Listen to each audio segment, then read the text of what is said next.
Hello and welcome to Let's Play Space Assassin by Andrew Chapman.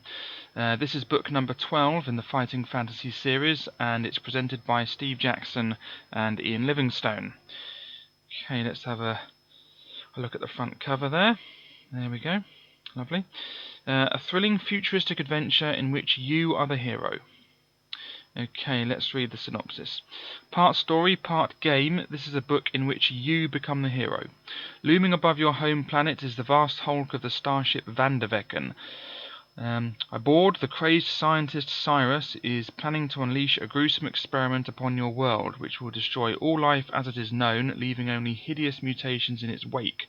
You are an assassin, and your mission is to stop him before it is too late.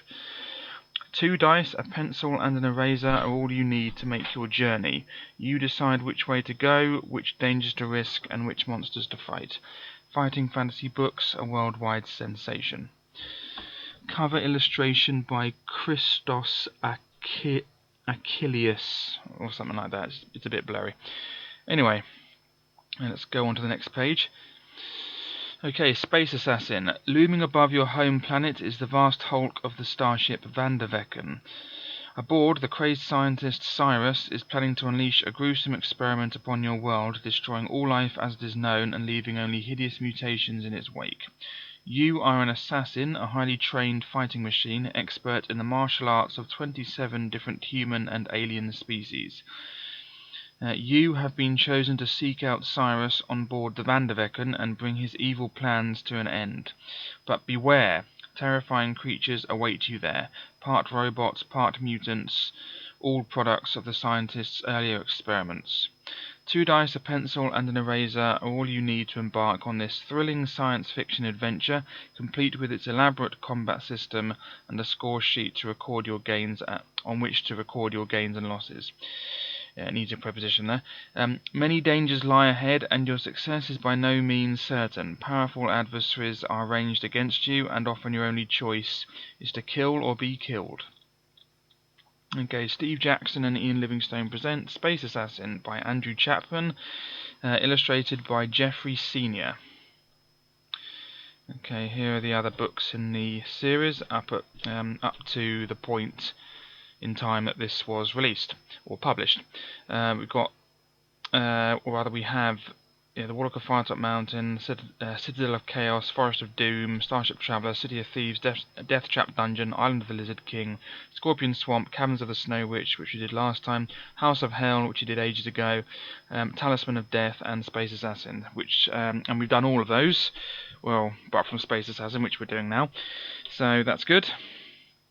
Okay. This was first published in 1985, and it's for all those people there, whoever they are. Right.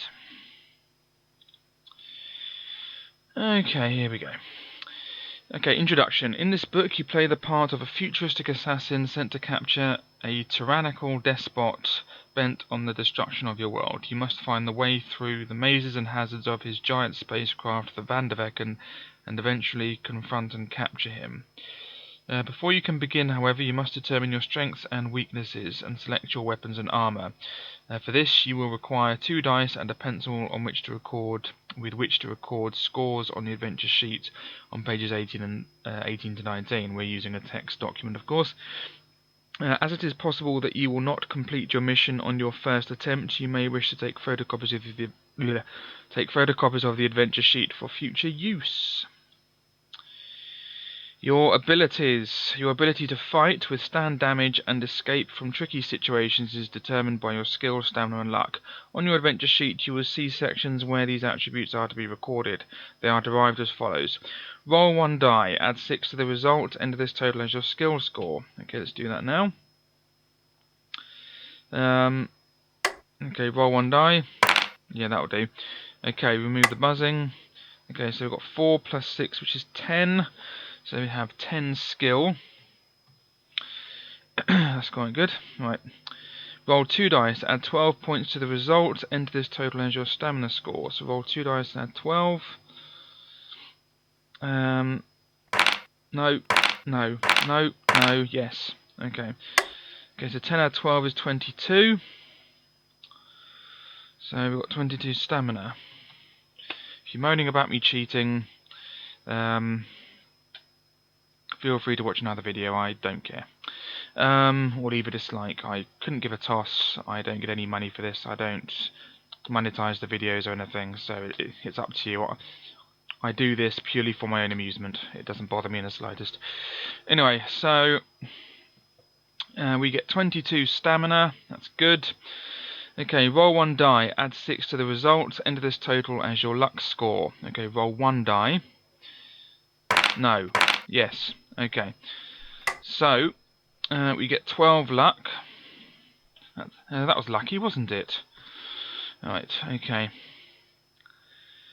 Using luck. On occasion, you will be called upon to test your luck. When this occurs, roll 2 dice. If the result is equal to or less than your current luck score, then you have been lucky. If the result exceeds your current luck score, then you have been unlucky. Each time you test your luck, reduce your current luck score by 1 point. Thus, the more you use your luck, the riskier it becomes. Being a high-technology armor. Being a high-technology assassin, you are equipped with the latest in protective equipment, this being a sensomatic armoured pressure suit which may absorb damage from blasters, grenades, or similar weapons. To determine the strength of your armour, roll 1 die. Add 6 to the result and enter the total under the appropriate section on your adventure sheet. Okay, roll 1 die and add 6. Okay, and we get another 6. That was lucky, wasn't it? Okay, so I'll have to put armour underneath here. Armour, that's the good spelling with a U. So we get 12 armour.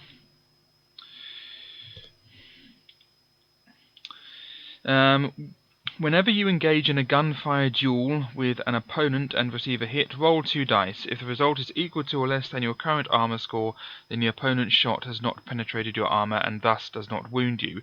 If the result exceeds your current armor score, then your opponent's shot penetrates your armor and and wounds you. See the weapons list below for the effects of wounding.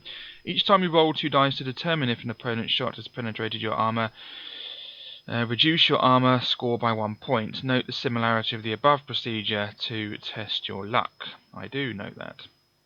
Okay, selecting weapons. Roll 1 die. This represents how many points you have to spend on weapons and to gain additional armor points. Consult the list below for the cost and effect of arms and armor. Okay, so we need to roll 1 die. Okay, roll 1 die. No. No, no, no, no, yes. Okay, so we get a 5. I would have accepted 4 or above. Okay, so we get 5 points on which to spend some stuff. Okay, so weapon armor cost. We have electric lash 1. I'm not entirely sure what the dash on the side of that means, but I don't know. Assault blaster 3, grenade 1 each, gravity bomb 3, and armor a half per additional point. Okay, so we are going to take the electric lash, so that's 1 point, and the rest we're going to use for armor. So that gives us electric lash. So let's put that with equipment. We have electric lash, or as I like to call it, a hollow whip. Yeah, if you know where that comes from, then you'll get that. Okay. Anyway, we have electric lash and the rest on armor. So we have 5 points. We've used 1 on the electric lash. We have 4 points left, and a half a point is another armor point. So yeah, half is another armor point. So 4 divided by a half is 8. So we get an extra 8 armor points. So let's add that to our armor points. So now we're up to 20. Up to 20 armor now. That's good, isn't it? Okay, so we've done that. Note that you must buy either an electric lash or assault blaster before purchasing anything else. So for instance, if you roll 3, you may acquire 1 assault blaster or an electric lash, a grenade, and 2 additional armor points.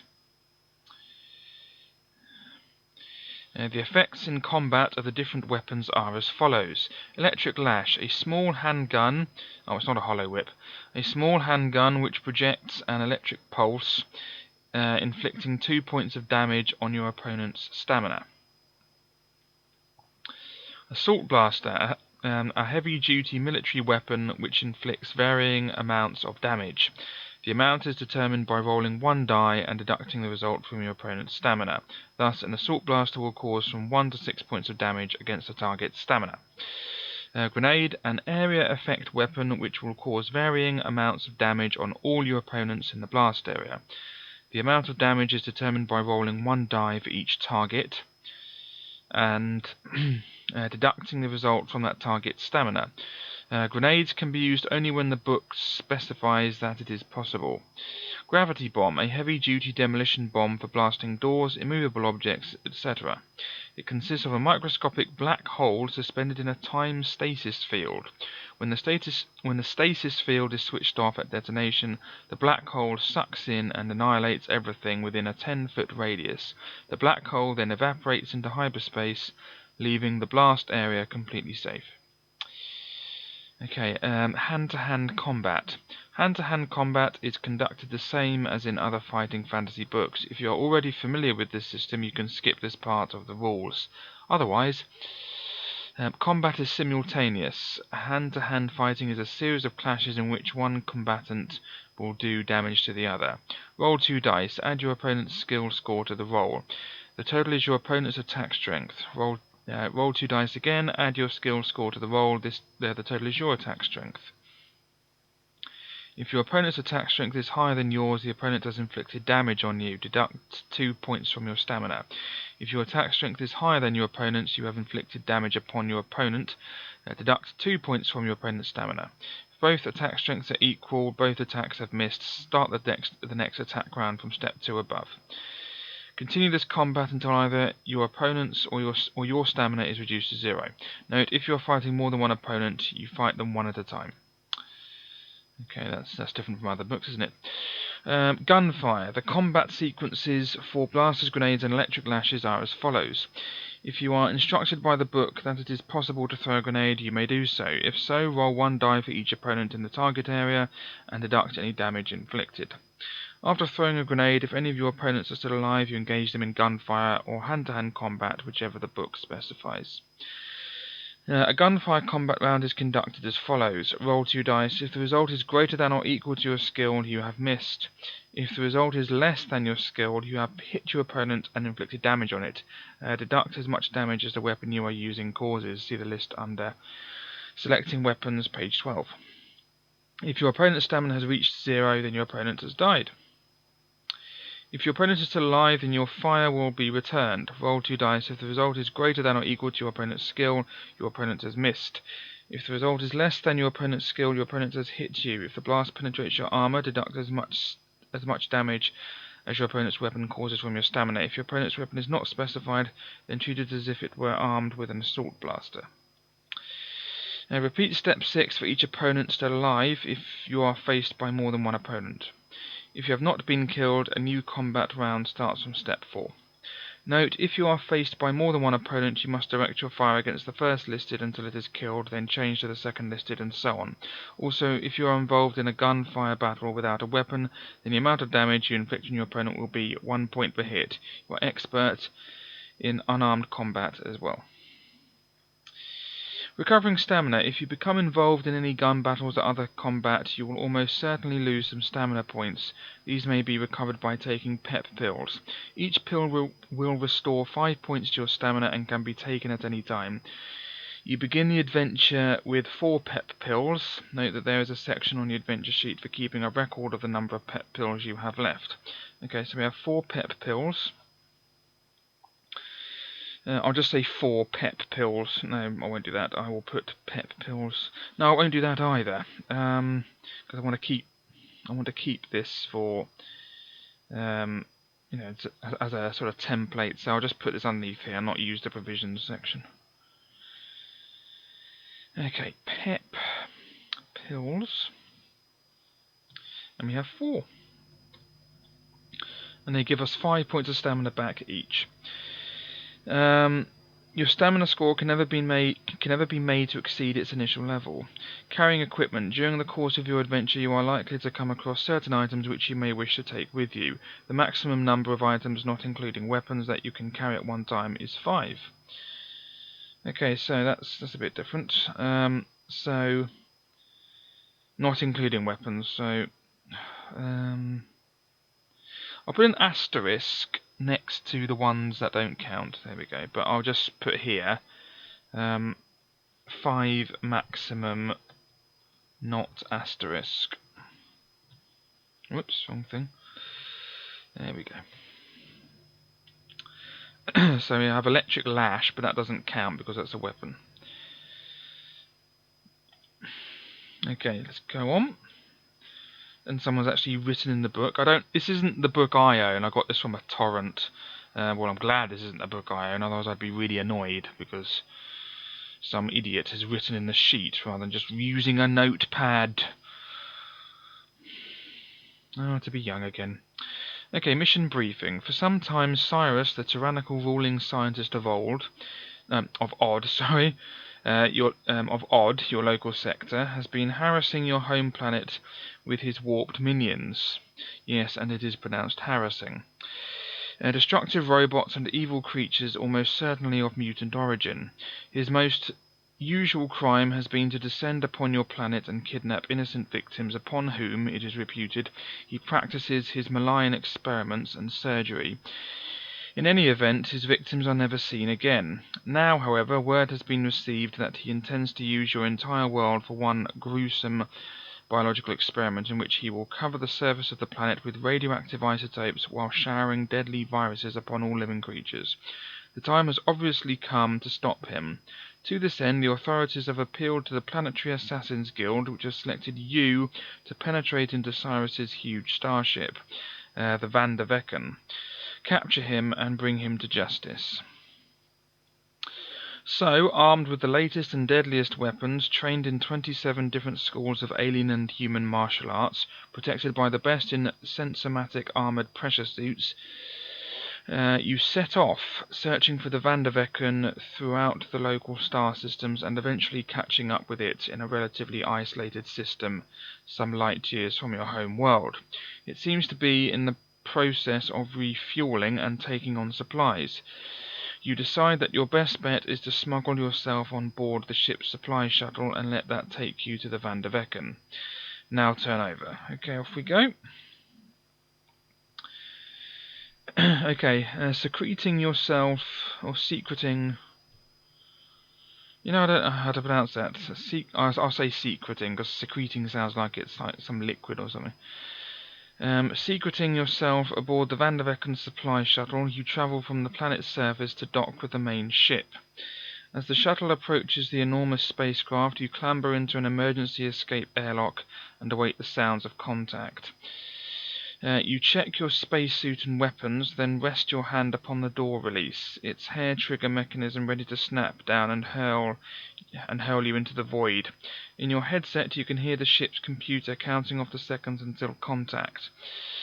When it reaches 0, you pull the door release and fly out low over the Van der Vecken's silver hull, while behind you the shuttle rests like a tiny dart behind the bloated ovoid of its mothership. Okay, there we go. As you skim a few yards over the hull, you notice a small iris airlock, your target, ahead of you, protruding slightly like a black disc. Throwing out a magnetic clamp, you bring yourself to a halt, floating lazily over the airlock, your shadow cast starkly in front of you. After a few deft movements on the airlock mechanism, the iris dilates. You step inside, seal the entrance, and fill the airlock with air. You are in the Van der Vecken. Stepping out of the airlock, you find yourself at the end of a short corridor, which is blocked in front of an impassable security door. Each wall has a small maintenance hatch across which the legend "Caution" is boldly stenciled. On the steel floor by the security door is a small pile of what seems to be organic refuse. If you have a gravity bomb, you could use it to blast your way through the security door. turn to 20. Otherwise, you could examine the left, turn to 58, or right, turn to 77, maintenance hatch, or take a look through the pile of refuse, turn to 39. We're going to take a look through the pile of refuse and turn to 39. Oops, a bit far.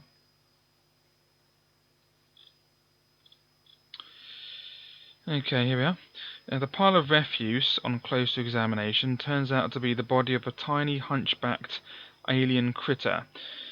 Rags that were once clothes wrap its skin, and its 6 bony limbs lie tangled beneath it. A trail of blood indicates that it must have crawled out of the right-hand maintenance hatch.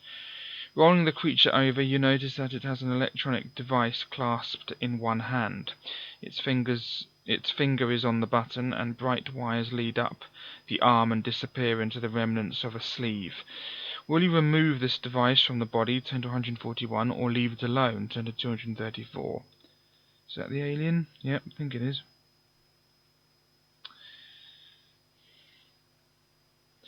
Okay, we're going to remove the device from the body and turn to 141.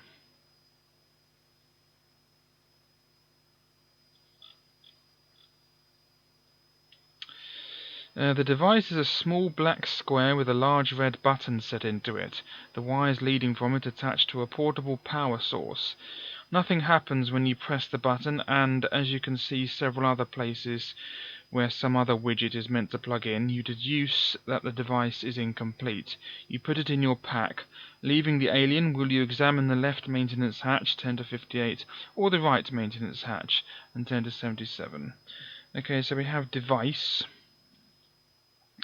Okay, excuse me, so that's one of the things in our equipment that, well, we're only allowed 4 more that aren't asterisked, if that's a word. Anyway, now we're going to take the right maintenance hatch and turn to 77.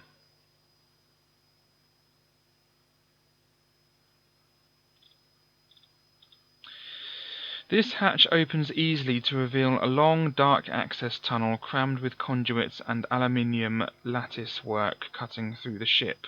You climb into it and work your way slowly forwards, coming eventually to another maintenance hatch, through which you can hear a muffled, gurgling voice. The tunnel leads on into the darkness. Will you open the hatch, turn to 103, or continue down the tunnel? I keep saying Dan, like I'm from Southend. Anyway, or continue down the tunnel, turn to 134. We're going to continue down the tunnel and turn to 134.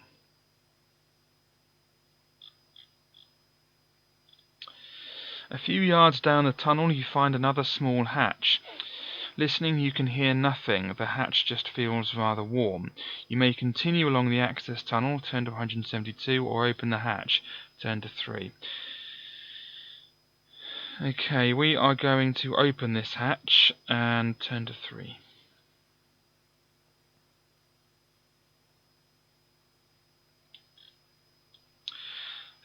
Through the hatch is a small room with several large steel conduits rising out of the floor and disappearing into the ceiling. It is from these conduits that the heat you could feel through the hatch emanates. Crossing the room, you come to a sliding door which you open a fraction and peer through which you open a fraction and through which you peer. No, that doesn't make any sense because I didn't finish the sentence, did I? Okay. Crossing the room, you come to a sliding door which you open a fraction and peer through the gap. No, it still doesn't make any sense. It's missing something. Crossing the room, you come to a sliding door which you open a fraction and of which you peer through the gap. Yeah, that makes sense, because the second part of that needed a preposition. Yeah, I'll say it again. Okay, last time, I promise. Crossing the room, you come to a sliding door which you open a fraction and of which you peer through the gap. Before you is a large and, for aliens, fashionably furnished room. Odd couches and chairs, tables, just the wrong heights, and lights set to just this side of 2 blue.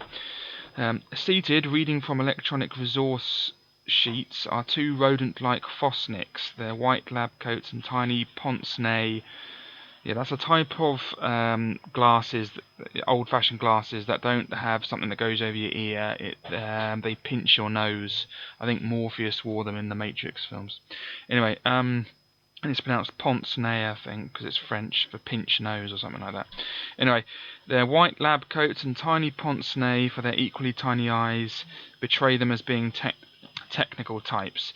Will you enter the room and either threaten, turn to 60, or attack, turn to 41, these hench beings of Cyrus, or leave them alone and return to the access tunnel, turn to 172.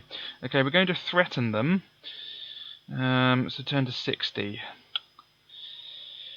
Did he threaten to overrule them? Right. Okay, here we go. You take them completely by surprise. They fall to the floor, raise their paws in supplication, and beg for mercy. We are but humble scientists, they squeak. Have mercy, don't kill us. You ask them where Cyrus is, but they claim ignorance, saying that they just work in a lab down the corridor. Here they indicate the security door behind a decorative screen, and that Cyrus seeks them out when he wants, not they him.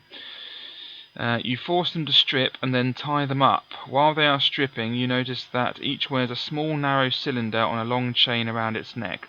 When you inquire what these devices are, they inform you that they are electronic keys to open the security doors on board the ship. Using these keys, will you proceed through the security door in this room, turn to 98, or will you return to the access tunnel, turn to 172?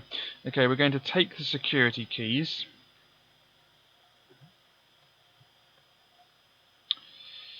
Okay. And that's that. Good. And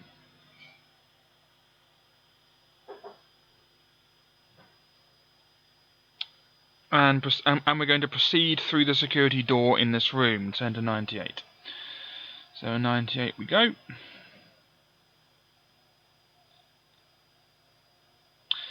Now the door opens onto a long, well-lit corridor. After proceeding down this for 100 yards or so, you come across a sliding door on the left, while the corridor continues into the distance. Will you open the door, turn to 174, or keep following the corridor, turn to 229? Okay, we're going to open the door and turn to 174.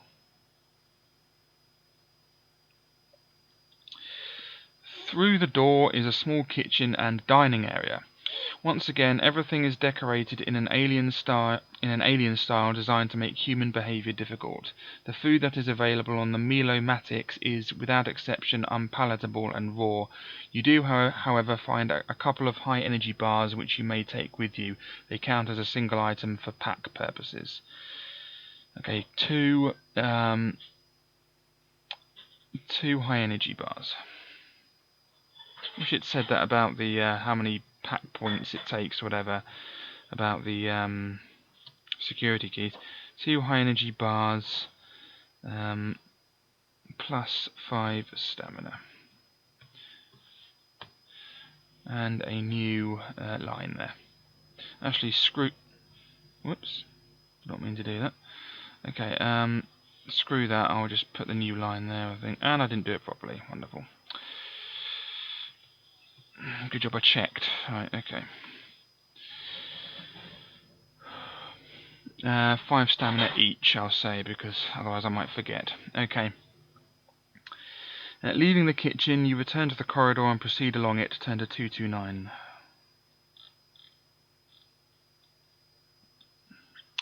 The corridor ends in a circular room occupied by a squat, armless, tripedal robot. This robot, which has a pair of electric lashes projecting from its chest, squawks as you approach. Halt, inspection point. Will you attempt to bluff your way past the machine, turn to 301, or simply attack it? Turn to 211. We're going simply to attack it, and turn to 211.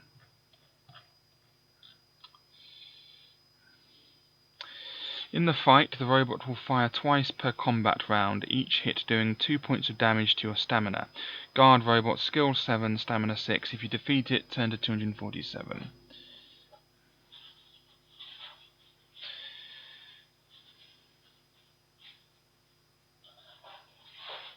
Okay, I'm going to just read. Alright, let me just. Okay, wait a minute. Let me just say that I've kind of forgotten how to do this. So 211. I'll just put down I'm on paragraph 211, and let me just yeah, go down a bit. Make some. Oh, it's really irritating.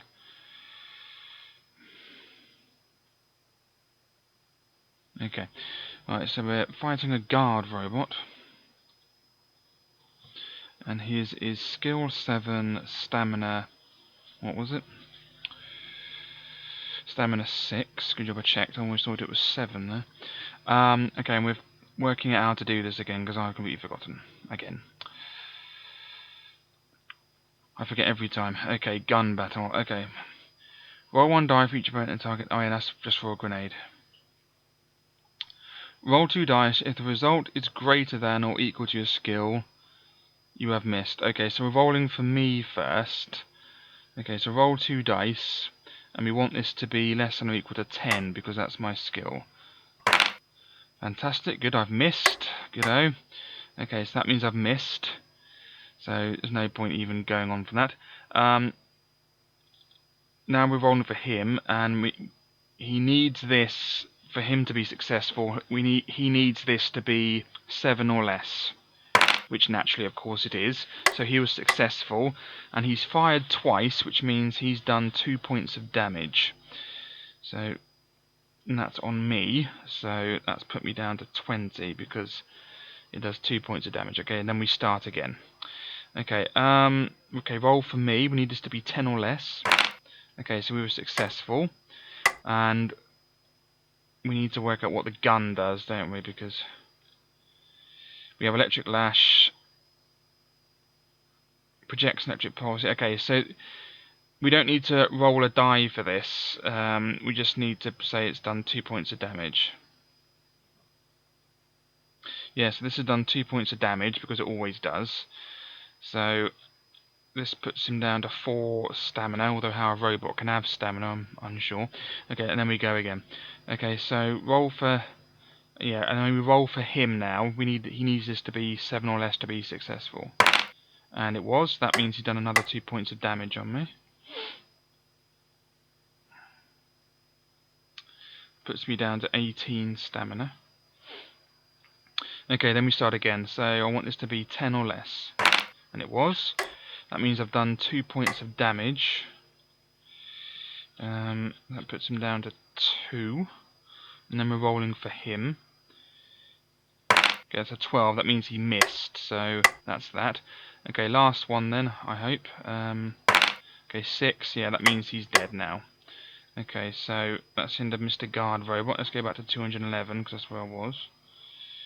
So I just had to remind myself how to do this. Okay. Okay, so that puts him down to 0, but it wasn't hand to hand, so there was no, normal attack like in other books. Okay, so that's in the Guard Robot, and turn to 247 because we did defeat it.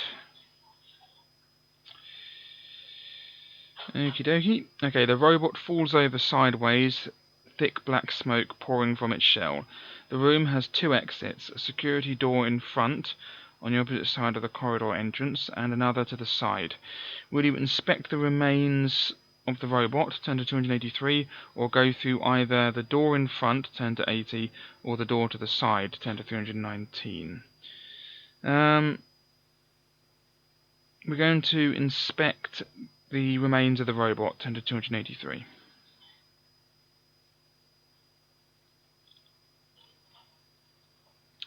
The robot is a useless hulk, but directly underneath where it was standing, you see a floor safe. Its button-covered dial previously hidden by the robot's feet. Looking more closely, you see there are 3 different coloured buttons to press to open it. Blue, green and red. Intrigued, you decide to open it. Which colour button will you press first? Blue, turn to 399. Green, turn to 385. Or red, turn to 376. We're going to press green. Oh no, wait a minute. No, not green. We're going to press red, then green. That's right, yeah. Red, then green. So red, 376. That was close. The button depresses, making the safe's dial pulsate with a fluorescent white light. Which button would you press next? Blue, turn to 354, or green, turn to 205. We're now going to press green, so turn to 205.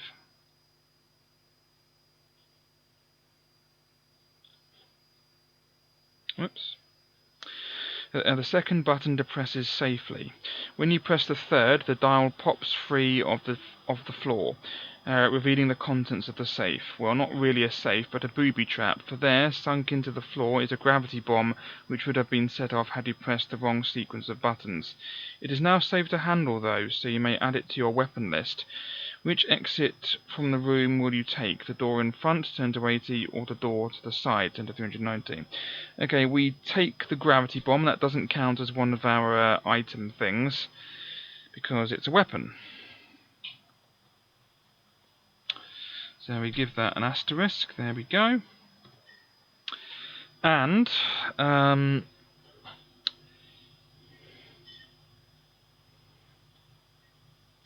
okay, and we will decide what to do in the next video. So I hope you can join me next time. Whereupon I will decide whether to take the door in front or the door to the side. And I'm on paragraph 205, so let me just put that there. I didn't need that one, so I'll delete that one because I was checking how to do a battle. Okay, so on paragraph 205, and we have various items and 18 stamina. So in the next video, we will be rereading paragraph 205 and deciding whether to take the door in front or to the side. Thanks for watching, hope you've enjoyed it, and goodbye.